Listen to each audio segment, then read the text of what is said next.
If you're my grandmother, please stop watching this video because this is so inappropriate for you to be listening to. Maybe my sisters and mom should also stop because this video is definitely not for you guys. It's for people who might eventually bottom and need a little bit of advice. So yeah, turn the video off if you're related to me or work with me or whatever. So I feel like this video is just something that you shouldn't be watching. Hey guys, it's Drummond. Welcome back to my channel, and if it's your first time, make sure you hit the subscribe button down there and turn on the little bell so you know next time I post a video, which this month I'm posting a video every single day, or at least trying to. So today's video, as you can tell by the thumbnail, is my first time bottoming. I've seen a lot of people do videos like this, and I thought that since my channel is an LGBT channel, I thought that this would be a perfect topic to talk about, since my last video was talking about how all these topics are so taboo out there in the United States and other parts of the world.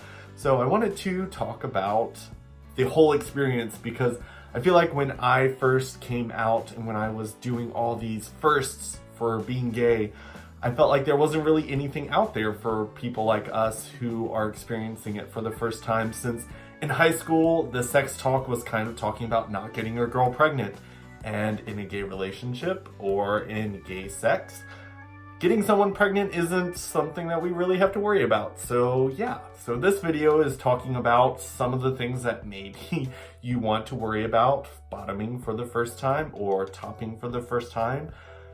So yeah, a little bit awkward conversation for me, just because it's something that I don't really talk about on this channel, but I feel like it's something that we need to talk about. I want to talk about. I want you guys to be comfortable talking to me about it, talking to your significant other or the person that you're hooking up with, just because I feel like talking about it is so important. So today's video, we're going to talk about bottoming. So number one, I feel like for the first time, when it comes to sex in general, everyone is awkward, scared, and don't know what we're doing. So I was no different in my story. So for the first time, I was actually not dating the person that I had sex with for the first time. And honestly, I feel like that might have been a good thing. For the first time, I was so extremely nervous. And the person that I did it with for the first time was someone that I'd been talking to for a long time on the internet. At the time, Facebook was brand new. It was 2007, 2008 when I had my first experience. And honestly, I was nervous about everything. I was scared. I didn't really know the whole Google type thing where you're searching for like how things are done or what you're supposed to do. So I was extremely nervous. My stomach was upset, not so much because I had eaten something, more so because I was scared to death to do something like this. And honestly, this person I'd been talking to for a long time on the internet, and I decided to go up and see him for spring break, which was crazy because I lied to my grandparents and told them that he was a friend from school when he was really someone that I'd met on a Facebook group for LGBT people, which at the time there wasn't a lot of stuff like that out there. But we had talked a lot, and he had had sex before, so he was a little bit more experienced. And I just needed that experience so that I knew what it was like. So a little backstory, if you've watched some of my other videos, you might have seen my other coming out video where it was coming out a different way. I was coming out about being sexually abused as a young person. And for me, sex was a little bit scary because I was really worried that it was going to bring back all those dreadful memories. And for me, it took a long time to get those types of things out of my head. Like, I'd have dreams about them, and it was just really hard for me. So bottoming for me was a really scary thought, because for me, I was afraid that that sense of feeling out of control and completely dominated was going to come back.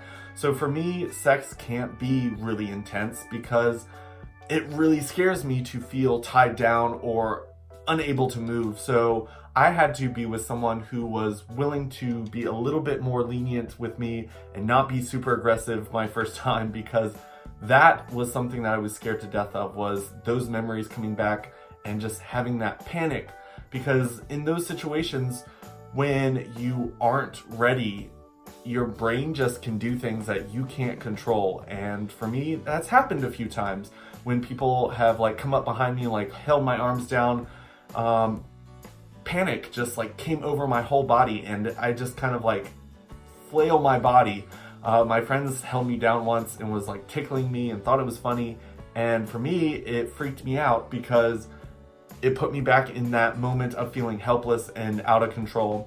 It also happened once when I was at a church camp. Another cabin thought it'd be funny to come into our cabin naked and pretend to like rape us. Which, I mean, they were trying to be funny, but for me, having experienced that in the past, it was really hard for me, and it brought back all those memories of panic and fear. So I knew that that was something that could happen. So I kind of was open about that. I was just like, so I don't want my first time to be aggressive. If that's the type of person that you are, that can't happen. Thankfully, the person that I had sex with was very open-minded and understanding, and was also a very passionate person as I was. So my first time was not bad. It was definitely scary. I most definitely did not get off bottoming. For me, it was a weird feeling. First off, cleaning yourself. I showered. That was about the extent to my knowledge of cleaning. I've read stuff in different magazines and stuff online saying that douching is not something that you want to do. So that was something I was just like, okay, not doing that. But a good bar of soap and cleaning might be necessary. So I made sure I cleaned.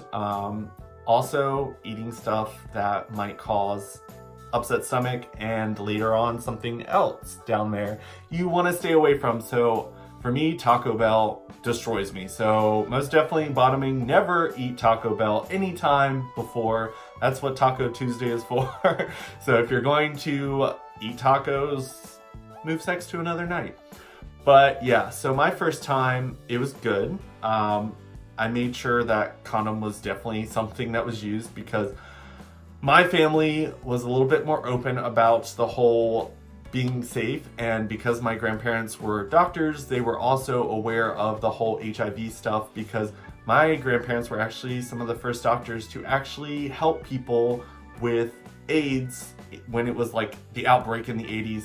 So yeah, my family had a little bit more knowledge about STIs and all of that stuff, so that was kind of thrown into the boat for me of general knowledge right away. So I was scared to death of catching something, so protection was very important for me, which for the first time, most definitely do it. I had a friend in college, her first time ever giving a blowjob, she got chlamydia. So I feel like you have to be careful with that because you never know who's got something.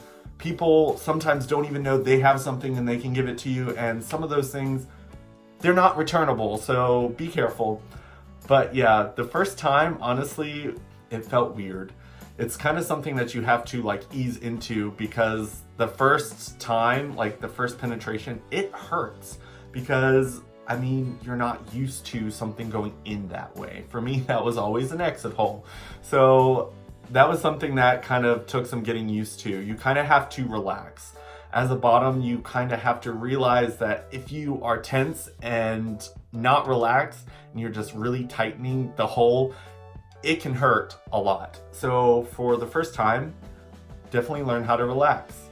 I wouldn't say take anything like alcohol or anything to like numb yourself, but if you're really, really nervous and you get sick when you're nervous, maybe take something that will calm your nerves, because yeah, you don't want to get sick when you're having sex. So for me, bottoming the first time, it kind of felt like you were like using the bathroom backwards. Like you were like, it was going back into you and then it was going back out and then back in. And for me, it was just a really weird experience.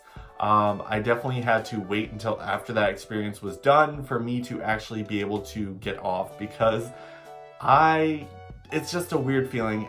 Since then, most definitely have gotten a little bit better about it. I'm most definitely not a more persistent person to ask to bottom. Like, I would prefer topping, because for me, I really have to be into it for me to be able to get off bottoming. But yeah, another thing I wanted to talk about in this video was just being able to communicate with your sexual partner. Like, I feel like communication is key. One, because if something doesn't feel good, tell someone. Like, sex is supposed to be enjoyable. Why would you be doing it if it wasn't supposed to be enjoyable? But it's only enjoyable if you can communicate what feels good, what doesn't feel good. So if you're not at the point where you're able to communicate with someone, maybe you shouldn't be having sex, because it's supposed to be fun, it's supposed to feel good. And if you're having a miserable time, then what's the point of doing it? So another story that I kind of wanted to share was when I started dating my first boyfriend. When it came to sex, I was still very new to the whole thing. I wasn't really ready to explore everything out there that was sex. So he tried a lot of different methods to kind of pull me into it and get me used to it. And honestly, there were some things where I was just like, yeah, not gonna happen. Rimming was one of those things. I can't say that I really enjoyed that idea. I'm a little bit of a germaphobe, which I've said in lots of different videos. So you guys will know that sticking my mouth somewhere where there might be germs and other things isn't something that would be my favorite thing to do. So for him, he enjoyed that, and I didn't ever want to partake in that. So one day he thought that maybe if he tried something new that I would be interested in trying it. And I came home from work and he was laying in the bedroom and he was calling for me to come in. And I walked into the bedroom and he was laying there on the bed, sprawled out, and he had bought chocolate. Yeah, so can you just envision this? Him laying on the bed and he had rubbed chocolate all over his hole to make it more appealing. Now, what color is chocolate? Yeah, it's brown. And what else comes out there that makes me grossed out by the whole idea of rimming? Yeah, shit comes out of that hole. So what it looked like was he was laying there and had accidentally had an accident on himself, and he wanted me to lick it. We fought about that for sure, because I was not okay with it, and he actually ended up getting some type of infection down there because sugar down there in the hole, not a good idea. But yeah, so what I guess I was trying to say there is be willing to experiment on things. If you want to try new things, experiment, but make sure that you do it safely. Do a little bit of research. Don't stick sugar down there or gum on the front. I've definitely had people try different things. One thing that someone did once, giving me a blowjob, was sticking an ice cube in their mouth and doing it, which was an interesting feeling. Another time, someone used the Altoids, and then when you give someone a blowjob, it feels really good. So if that's something that you guys want to try, it's a tip from me to you. But yeah, when you try new things, just make sure that there aren't really intense negative effects from doing it, so that you don't end up regretting it and having to go to the hospital. I've definitely heard some horror stories about things that people have done and ended up in the hospital, and it's really awkward to tell the doctors, but believe me, they've heard everything. So if you're going in there because of something, be sure you tell them exactly what happened so that they can get the right diagnosis for you.